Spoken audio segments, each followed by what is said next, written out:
Friends, welcome to my channel. आज हम पढ़ेंगे BHIC 133 की बुक जिसका नाम है भारत का इतिहास। और ये इग्नू की है, सेकेंड ईयर के जो स्टूडेंट हैं उनके लिए है। ओके, तो जैसे कि देख सकते हैं इसमें दिखाएगा कि किसने कितने वर्षों तक शासन किया। जैसे कि अलबरी ने, खलजी ने, तुगलक ने, सैयद, लोदी, इन सब ने जो शासन किया है पूरे नीचे तक है ये। तो ये बताया हुआ है किस तरह से। तो यह हमारा फर्स्ट चैप्टर है BHIC 133 का, जिसका पाठ का नाम है इतिहास लेखन की प्रवृत्तियाँ। तो इसमें ये पहले टॉपिक दे रखे होते हैं इस तरह से। तो इसमें ज़्यादा कुछ इम्पोर्टेंट तो नहीं है, बट फिर भी पढ़ लेते हैं। इसके नीचे ये उद्देश्य है उसका, तो आप इसे पोज करके पढ़ लेना। तो ये हमारा अरबी और फारसी ऐतिहासिक परंपराएं। अरबी इस्लामी विश्व की भाषा थी, इसलिए इस काल में सबसे पहले उपलब्ध ऐतिहासिक लेखन अरबी में लिखा गया। के निजामी ने ठीक ही कहा है कि अरब परंपरा ने लोकतांत्रिक आदर्शों को संजोया और वह इतिहास को राष्ट्र की जीवन गाथा के रूप में मानती है। इस प्रकार इनके आख्यान न केवल शासकों, राजनीतिक घटनाओं और शिविरों की कहानी के इर्द गिर्द घूमते हैं, बल्कि आम आदमी के जीवन की बात करते हैं। अरबी ऐतिहासिक परंपरा राजनीतिक और सैन्य घटनाओं के साथ साथ सामाजिक, आर्थिक, सांस्कृतिक और धार्मिक जीवन को भी सम्मिलित करती है, और इस प्रकार ये दृष्टिकोण में अधिक लोकतांत्रिक थी। अरबी इतिहास परंपरा को वास्तव में युग के इतिहास के रूप में संदर्भित किया जा सकता है। वर्णनकर्ताओं की श्रृंखला अरबी इतिहास लेखन की एक महत्वपूर्ण विशेषता थी। पवित्र कुरान को अपने मौलिक रूप में कलमबंद करने के लिए इकट्ठी की गई परंपराओं की आलोचनात्मक रूप से छानबीन करने की आवश्यकता थी, ताकि सबसे पवित्र सत्य तक पहुंचा जा सके। इस सत्यापन की आवश्यकता और सत्य और एकमात्र सत्य को प्रस्तुत करने की गहरी इच्छा के लिए इस्नाद की परंपरा विकसित हो, इसका विकल्प हुआ। इस संदर्भ में अल बलादुरी की रचना फुतुहुल बुल्दान उत्कृष्टतम है। बालादुरी हर घटना का वर्णनकर्ताओं की श्रृंखला और प्रत्येक विश्वसनीय स्रोत के संदर्भ में करता है। अल मसूदी ने इतिहास के साथ भूगोल को जोड़ने का एक नया आयाम शुरू किया। मसूदी स्वयं एक महान यात्री थे जिन्होंने भारत और श्रीलंका का भी भ्रमण किया था। उन्होंने अपनी रचनाओं को कलमबंद करते हुए अपनी यात्रा के अनुभव, विभिन्न क्षेत्रों के भौगोलिक ज्ञान को उसमें जोड़ा। इस प्रकार भौगोलिक वातावरण को उन्होंने इतिहास की पृष्ठभूमि का एक महत्वपूर्ण घटक बना दिया, जिसमें उन्होंने मानवीय ऐतिहासिक विकास के साथ भौगोलिक तथ्यों को सहसंबंधित किया और इस प्रकार कारण और प्रभाव का प्रयोग कर व्याख्या को जोड़ा, जो वैज्ञानिक इतिहास का एक महत्वपूर्ण घटक है। 11वीं शताब्दी में अरबी इतिहास लेखन में एक और आयाम जुड़ा। वह यह है कि दरबार से जुड़े अधिकारियों, विद्वानों ने अपने शासकों और उनमें संबंधित घटनाओं का इतिहास शुरू किया। इसने अरबी इतिहास लेखन के स्वर और रूप को काफी बदल दिया। इसने शासक और विजातीय वर्ग के व्यक्तित्व, पूर्वाग्रह, ईर्ष्या, पसंद और नापसंद के घटों को जोड़ा। इतिहास लेखन का ध्यान आम लोगों की बजाय दरबार के राजनीतिक और अभिजात्य वर्ग पर केंद्रित होने लगा। यह अल मुसब्बिह और अल कुतुरबी अंदुलेशिया, स्पेन का इतिहास के लेखकों के स्पष्ट रूप से प्रतिबिंब होता है। धीरे धीरे शाही संरक्षण के साथ अरबी इतिहास का झुकाव भी अधिक से अधिक वंशवादी इतिहास की तरफ हो गया, जिसमें अपने संरक्षकों की उपलब्धियों की प्रशंसा की गई है और जिसमें एक और तत्व अलंकृत के रूप में मार्ग प्रशस्त किया है। यह विशेष रूप से अल उतबी के लेखन में स्पष्ट है, विशेषकर उनकी तारीख यामिनी में, जो गजना के सुल्तान महमूद और सुबुक्तगीन के बारे में वर्णन करती है। हालांकि अल बरूनी जो दरबार में से भी जुड़े थे, उन्होंने इतिहास लेखन की पुरानी शास्त्रीय परंपरा का अनुसरण किया। अरब इतिहास लेखन के संदर्भ में इब्न खलदून की रचना मुकद्दिमा मानव समाज, मानव संबंधों की गतिशीलता को कार्य कारण संबंध के साथ जोड़ती है। वह शासकों या राजवंशों की ताकत के पीछे मुख्य कारण के रूप में कबीलों के एकजुट की भावना को उत्तरदायी मानता है।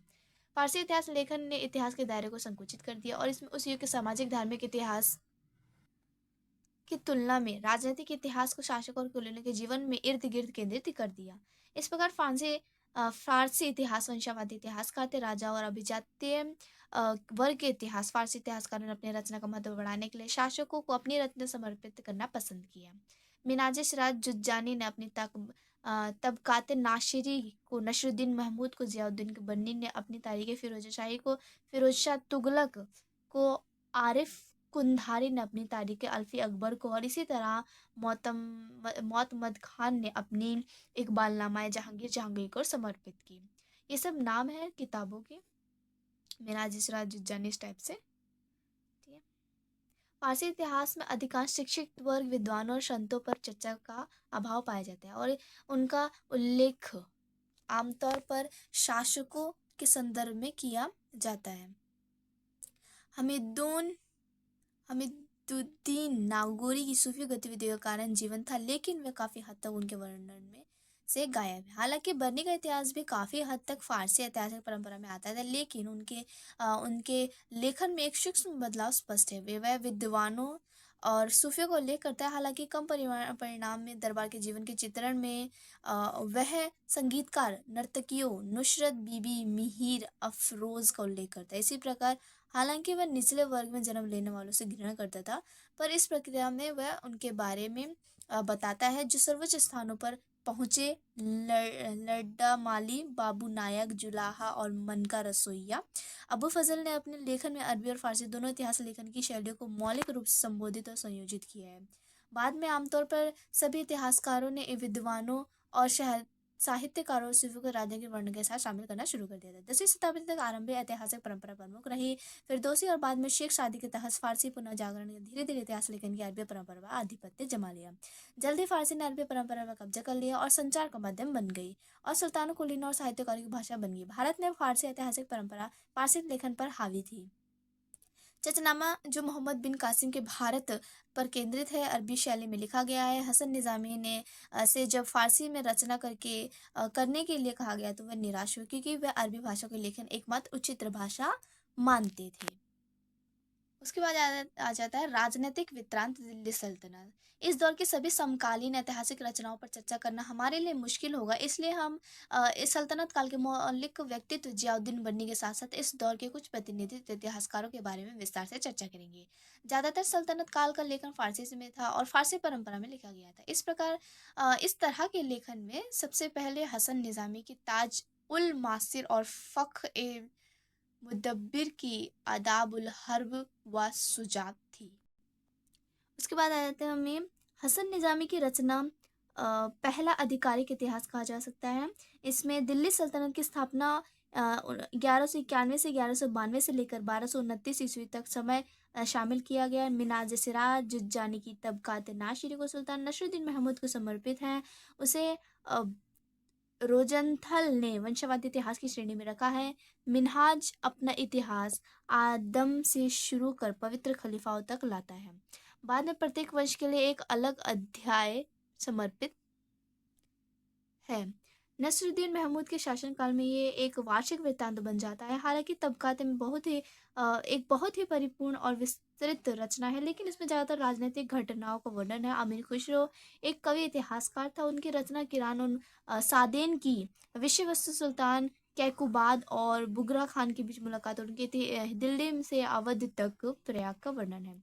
ये दिल्ली की विभिन्न भवन संरचनाओं, दरबारी जीवन, उत्सव समारोह, तो इस टाइप से ये है। उसके बाद हम आ जाते हैं यहाँ पर जियाउद्दीन बन्नी, जो कि बहुत इंपॉर्टेंट रहने वाला है।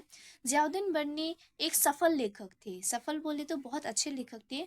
उनकी रचना उनकी गहन विद्वता को दर्शाता है। उनकी प्राथमिक रचना है तारीख फिरोज शाही और फतवाए जहांगीर, जो 1335 से 1337 और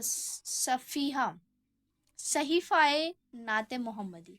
बन्नी का बाजार मूल्य संबंधित विवरण अलाउद्दीन के मूल्य नियंत्रण उपायों का पर बहुमूल्य प्रकाश डालता है। बन्नी जियाउद्दीन के निर्माण गतिविधियों पर भी रोचक रोशनी डालता है। सीरी की दीवार की किलेबंदी, जमा मस्जिद, कई शहरों और कस्बों, हौज खास आदि पर बन्नी अलाउद्दीन द्वारा सजा के मामलों में सरिया के प्रति उपेक्षा दिखाने के लिए अपनी स्पष्ट नापसंदगी दिखाता है। हालांकि वह सामान्य रूप से अलाउद्दीन के तहत सल्तनत की प्रगति की प्रशंसा करता है।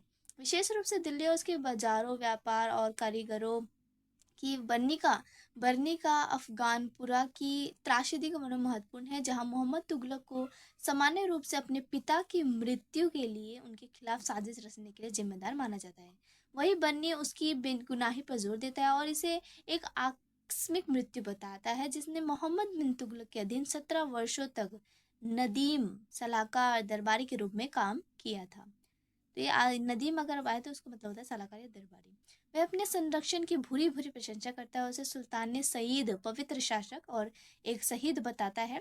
बर्नी हमें सूचित करता है कि उन्होंने आध्यात्मिक और लौकिक शक्तियों पैगंबर के खलीफा और सुल्तान को अपने से आत्मसात करने का प्रयास किया है। वह उनके सैन्य नेतृत्व में प्रतिभा, शिक्षा और उदारता के लिए प्रशंसा करता है। बर्नी उनकी महान साहित्यिक गतिविधियों, तर्कसंगत विज्ञानों, इल्मे माकुल में उनकी अभिरुचि और दर्शनों तर्कवाद प्रति उनके अनुराग और उनकी परंपरा विज्ञान मनकूल, विशेष रूप से उनके उबैद शायर कवि और साद मंतकी तर्कशास्त्री के प्रभाव में भी अवहेलना पर भी जोर देता है। बर्नी बताता है कि मोहम्मद तुगलक तर्क का विशेष समर्थन था। अंततः वह पवित्र धार्मिक मानसिकता वाले रूढ़िवादी मुसलमानों, उलमा, मशायरों और सैयदों की हत्या करने में भी नहीं हिचकिचाता था। फिर भी वह 5 वक्त की नमाज अदा करता था और एक धर्मनिष्ठ मुसलमान था। मोहम्मद बिन तुगलक के व्यक्तित्व को समझने के लिए उनकी नीति की विफलता के बारे में बर्नी की टिप्पणी भी बहुत महत्वपूर्ण है। उनका कहना है कि उनकी योजना की विफलताओं का कारण उनके द्वारा इस्लाम में विश्वास की कमी नहीं, बल्कि यह हुआ इसलिए हुआ क्योंकि उन लोग उनकी प्रगतिशील नीतियों का कार्यान्वयन में सहयोग करने को तैयार नहीं थे। वह उसे इस्लाम के बौद्धिक अनुयायी के रूप में चित्रित करता था, जो अपने द्वारा बनाए गए कानूनों नियमों के माध्यम से अपने लोगों को प्रगति के पथ पर ले जाने के लिए उत्सुक था। ठीक है, सुल्तान का दबीर खास इब्तिक्स खान द्वारा उनको इस्लामिक कानून के बारे में उसके ज्ञान के लिए नुमाइशानी उस दौर के अबू बकर उस कार्यालयों में विभिन्न वर्ग में जन्मे लोगों की नियुक्ति के बारे में बर्नी का विशेष रूप से अप्रिय और विशिष्ट है। इसी प्रकार सुल्तान फिरोज शाह तुगलक द्वारा निर्मित नहरों के जाल में संबंधित विवरण अप्रतिम और विशिष्ट है। इस विषय पर किसी अन्य समकालीन इतिहास का विश्लेषण उनकी पैनी दृष्टि वाला और विस्तृत करता है। तो ये सब देख लेना।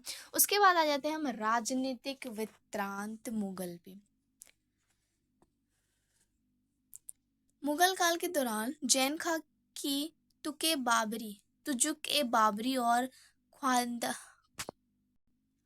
ख्वांदमीर की कानून हुमायूनी से लेकर मुन्ना लाल की तारीख शाह आलम तक इतिवृत्तकारों द्वारा भारी मात्रा में वृत्तांतों की रचना की गई है। तो इस टाइप से अकबर के काल में ऐतिहासिक साहित्य का बड़े पैमाने पर सृजन किया गया। अकबर ने इस्लामिक साहित्य सहस्त्राब्दी के स्मरणोहन के उत्सव तारीख अल्फी के लेखन को अधिकृत किया। इसमें 632 से लेकर अकबर के शासनकाल तक की अवधि शामिल है।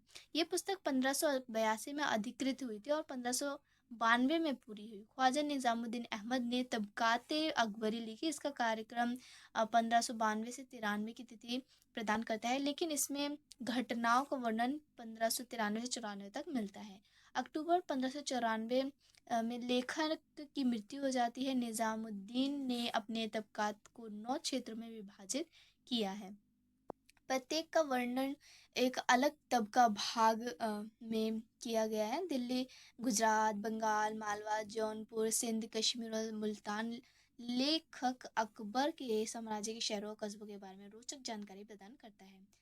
वह उल्लेख करता है कि अकबर के साम्राज्य में 3200 3200 कस्बे और 120 शहर शामिल थे। जब बाबर शासन करता था, जिस समय बाबर शासन करता था उस समय जो है 3200 कस्बे थे और 120 शहर थे। और आज पता नहीं कितने शहर होंगे और कितने कस्बे होंगे। वह इनमें से प्रत्येक पर अलग से लिखना चाहता था, लेकिन वह इस कार्य को पूरा नहीं कर सका।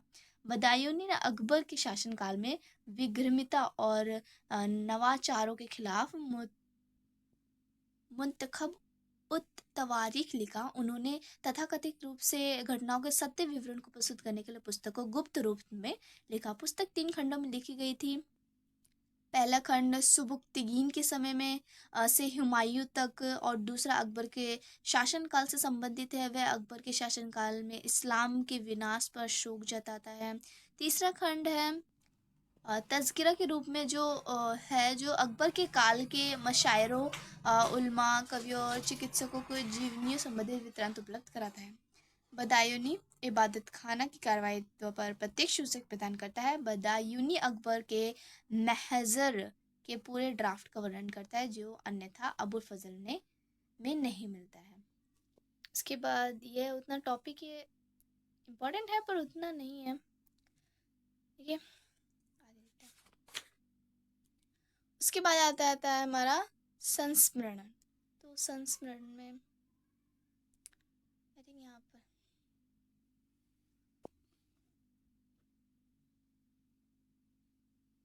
इतना इम्पोर्टेंट, इसमें एक एक लाइन जो है ना थोड़े इम्पोर्टेंट लग रही है मुझे। युगों में समान रोजगार और व्यापार पिता के पुत्र को उत्तराधिकारी के रूप में प्राप्त होता था। उनके संस्मरण बाबर को और एक सच्चे प्रकृतिवादी के रूप में इंगित करता है, ठीक है। तो ये सब है। उसके बाद आ जाता है हमारा ईशा पत्र लेखन परंपरा।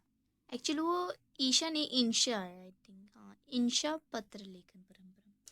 इंशा का शाब्दिक अर्थ है सृजन। हालांकि मध्यकाल के संदर्भ में ये व्यक्तिगत पत्रों और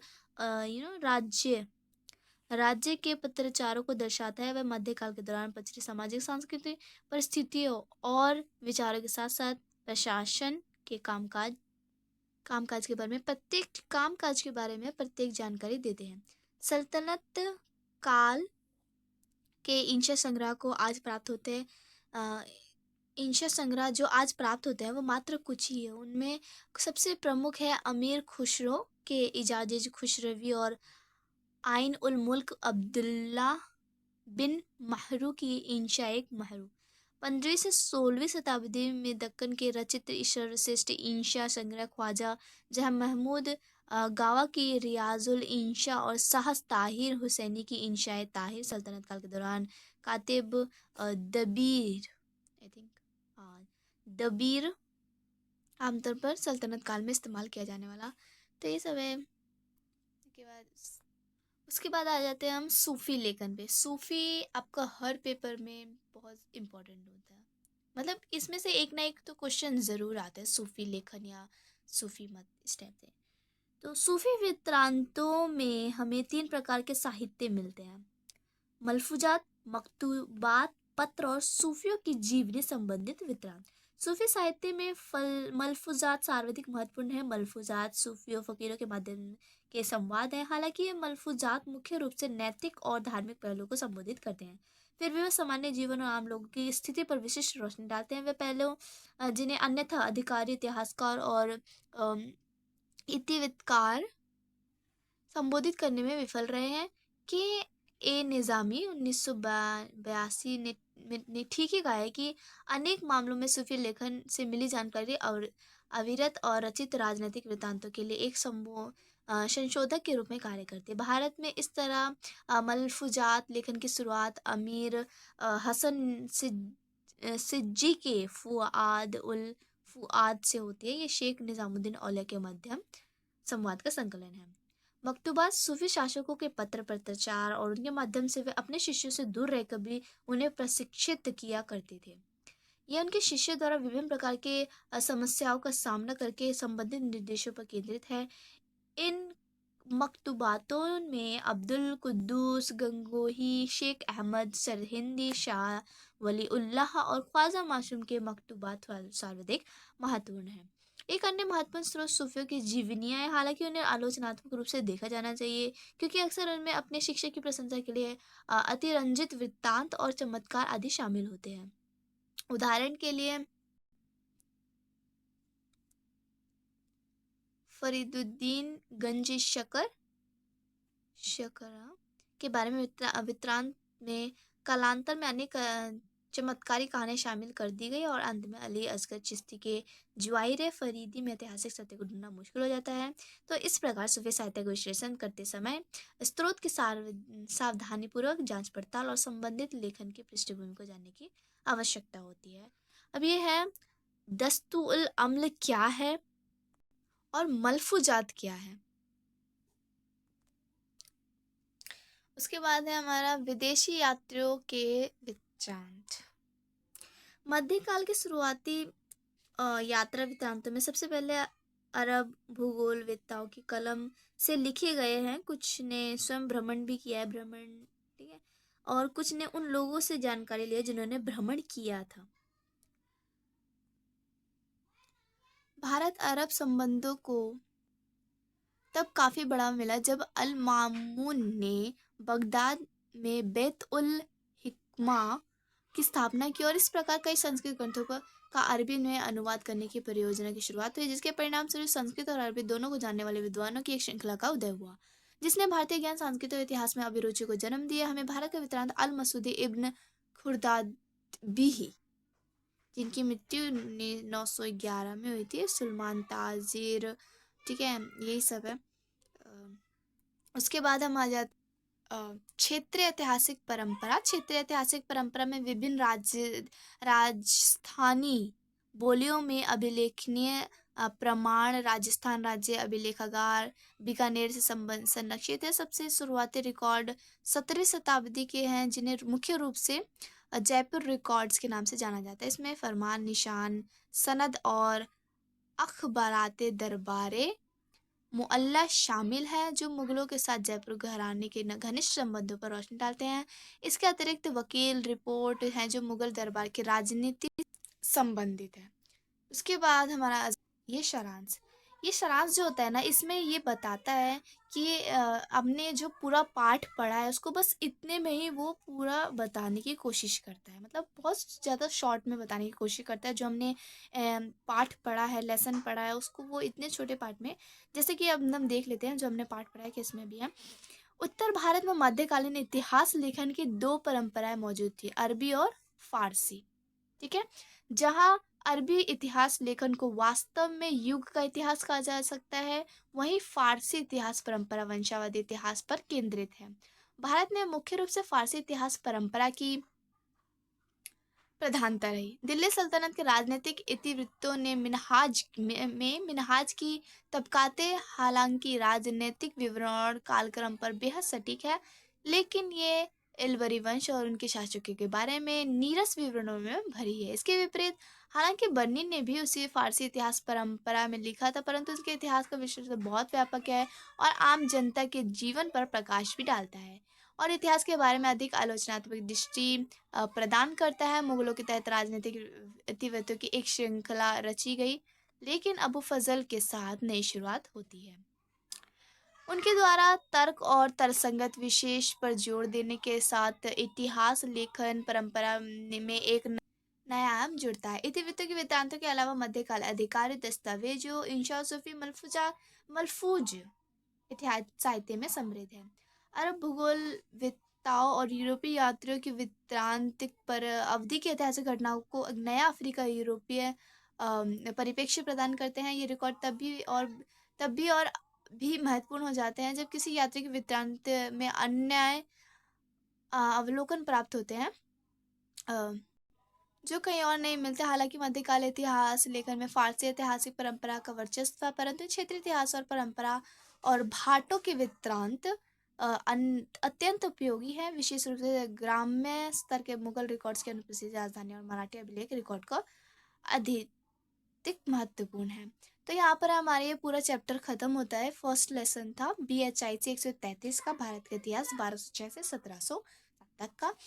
तो अगर आपको अगर आपको वीडियो पसंद आया तो प्लीज़ लाइक कर देना और बेल आइकन को प्रेस कर देना, सब्सक्राइब कर देना, और अगर आपको और भी ऐसी वीडियो चाहिए तो मुझे कमेंट करके ज़रूर बताना। Thank you for watching this video.